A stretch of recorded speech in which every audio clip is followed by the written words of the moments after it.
Perché il tuo... Eccoci qua, ben ritrovati cari telespettatori, siamo di nuovo insieme.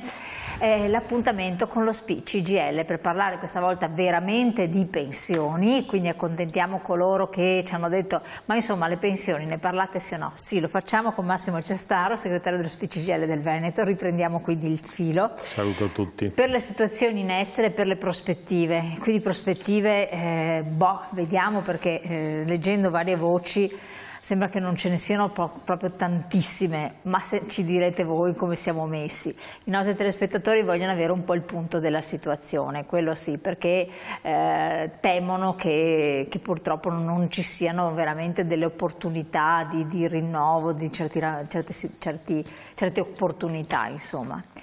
Vediamo un po' il quadro.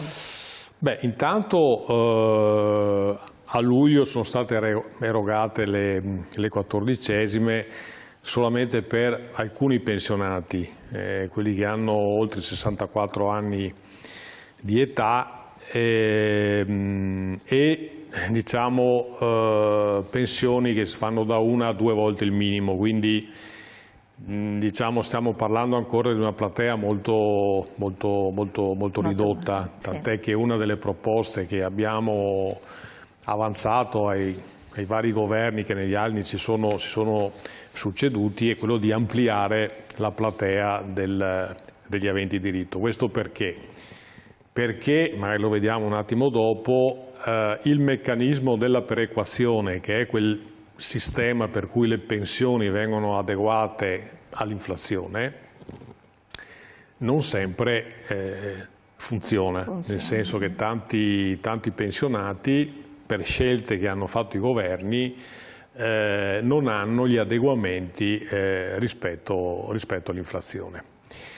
Nel senso che vengono normalmente tutelate le pensioni fino a 4 volte il minimo, che per capirci stiamo parlando di circa 2.000 euro lordi, quindi stiamo parlando di pensioni che sono 1.400, 1.300, 1.400 netti, quindi non pensioni altissime.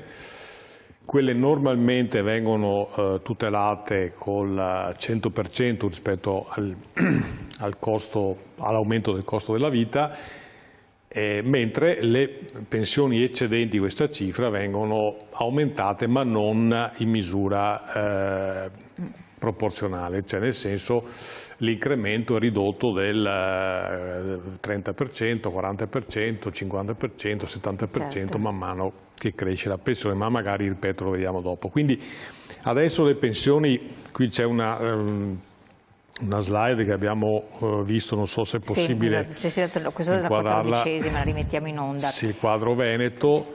Ah, quella del quadro Veneto, sì, dove c'è un po' un dato insomma, che riguarda i trattamenti pensionistici in Veneto. Si vedono un po', tra l'altro la maggior parte sono donne e con pensioni più basse rispetto agli uomini, e qua una questione annosa, nel senso che le donne hanno mediamente una pensione molto più bassa rispetto ma se hanno anche una retribuzione più bassa tuttora, hanno una retribuzione più bassa, hanno rapporti di lavoro spesso saltuari intermittenti. Infatti, per chi intervengono i tempi di cura, le maternità eccetera, per cui alla fine non solo hanno delle carriere lavorative inferiori rispetto agli uomini per questa ragione. Lo dico tra parentesi, ma se noi guardiamo i dati della scolarità in Italia, le ragazze hanno una scolarità decisamente superiore rispetto agli uomini, ed è una percentuale che si inverte quando i ragazzi incontrano il mondo del lavoro, cioè le carriere più importanti le fanno gli uomini, le carriere più fragili, diciamo, lo fanno le donne. E questo, diciamo, è un tema antico di questo Paese che prima o dopo dovrebbe essere preso per le corna e affrontato. Insomma, cioè non è possibile che noi abbiamo mediamente a livello europeo una scolarità non altissima, siamo nelle ultime posizioni a livello europeo, ma per merito delle ragazze, cioè nel senso la scolarità delle ragazze che ci fa avere il Paese, altrimenti saremmo all'ultimo posto dal punto di vista della scolarità. Quello che poi appunto non succede, e il riflesso si vede sui trattamenti pensionistici, per cui le donne hanno una pensione nettamente inferiore e tra l'altro sono anche molto più degli uomini. Quindi questo è diciamo, il primo dato. Poi qui abbiamo anche quella slide dove sono i dati insomma, chi sono i beneficiari. Sono 350.000 beneficiari in Veneto che abbiano compiuto, come dicevo, 64 anni anche qui per il 74% sono donne. Esatto. Infatti questo è un altro dato. E qui si vede che ci sono 235.000 beneficiari per le pensioni fino a 898 euro, che prendono da 4,37 a 655 euro. Le pensioni un po' più alte hanno una 14esima un po' più bassa. Questo un tentativo è stato fatto di pereguare un po' i trattamenti. Ecco. Però il problema è intanto quello che abbiamo detto, cioè che comunque questi trattamenti economici sono ancora insufficienti per rispondere alle esigenze delle persone. Qui c'è un'altra slide che siamo forse in grado di vedere, l'aumento delle spese degli over 65, dove si vede che negli anni tra il 2021 e 2023 sono aumentate. Certo, la perdita è stata quella che qui si vede, insomma, cioè per una coppia sono 2.800 euro persi, questo per effetto dell'erosione del potere d'acquisto delle pensioni. Per un over 65 da solo l'erosione in soli 3 anni sono di circa 2.000 euro. Quindi questo è il quadro, e questo la dice lunga sul fatto che i meccanismi di tutela del potere d'acquisto delle pensioni non sono adeguati. Questi sono i numeri che parlano. Ora, il problema è cosa succederà da qui in avanti, perché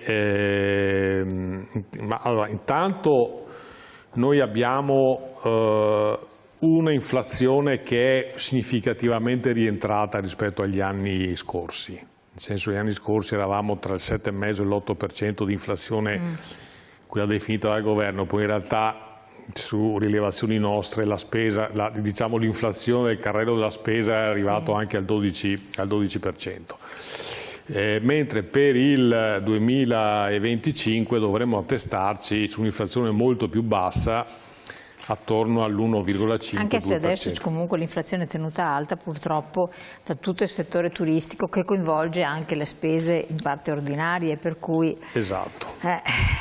Questo è un altro problema. Ecco, però qui saremo di fronte a una situazione complicata in autunno, perché il governo non ha aperto nessun tavolo di confronto con le organizzazioni sindacali sul tema previdenziale. Voglio ricordare che i diversi palliativi che sono stati introdotti negli ultimi anni, quota 100, poi quota 102, poi quota 103, al 31 dicembre di quest'anno muoiono, finiscono. E quindi diciamo dal 1 gennaio 2025 ritorna in campo la Fornero, tale e quale come era stata immaginata a suo tempo. Che voleva dire, traduciamolo per chi non si dovesse ricordare. Che significa i 42 anni e 6 mesi, 7 mesi, 8 mesi a seconda appunto dell'aspettativa di vita di contributi versati, e un'età anagrafica che va verso i 67-68 anni fino ad arrivare nel corso del tempo a 70 anni. Quindi insomma questo è il dato. Siccome ci ricordiamo tutti le promesse di politici che si sono succeduti in questi ultimi anni al governo, cancelleremo la Fornero, ammazzeremo la Fornero, cambieremo la Fornero, eccetera, la Fornero sta lì. Ecco. Diciamo l'avvisaglia che forse non ci siano grandi intenzioni di metterci in mano è stata proprio l'ultima azione fatta da questo governo, che è quota 103, quindi 41 anni di contributi e 62 anni di età, le condizioni minime per raggiungere appunto quota 103, però calcolato interamente col sistema contributivo, e cioè con diciamo un danno significativo dal punto di vista del rendimento pensionistico. Ricordo che siamo in infrazione per eccesso di deficit con l'Europa. Perché l'Europa comunque ci ha già detto che noi le pensioni non possiamo aumentarle. Ecco, appunto, che solamente per tenere quelle due azioni del governo, peraltro discutibili, quello del cuneo fiscale e quello della rivisitazione della curva dell'IRPEF, e quindi diciamo come si dice, la flat tax che è stata fatta per gli autonomi, eccetera. Che però hanno aiutato tanti redditi medio-bassi.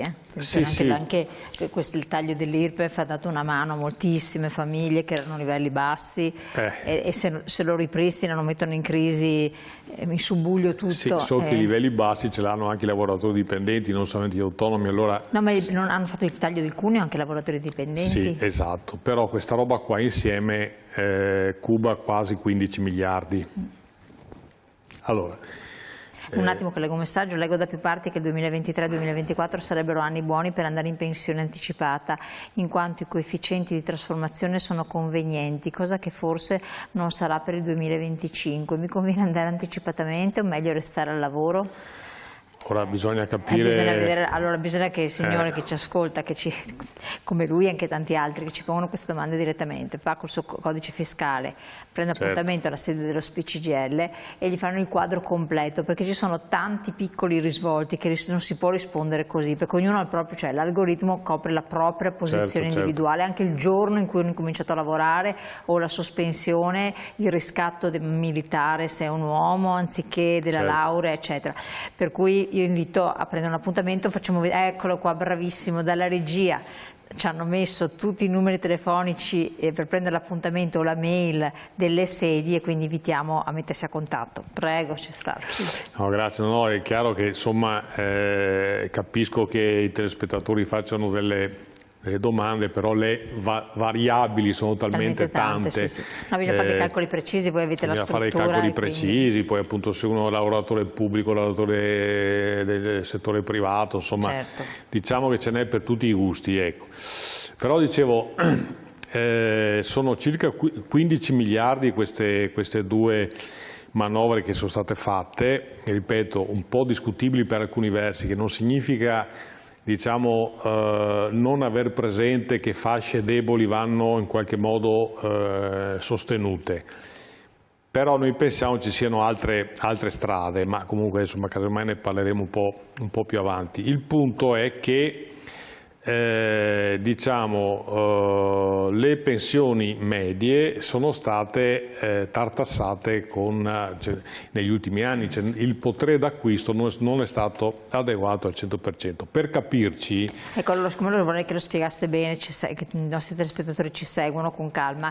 Mandiamo la pubblicità che incombe e torniamo tra poco, così facciamo anche un esempio poi concreto. Restate con noi sempre sul 19.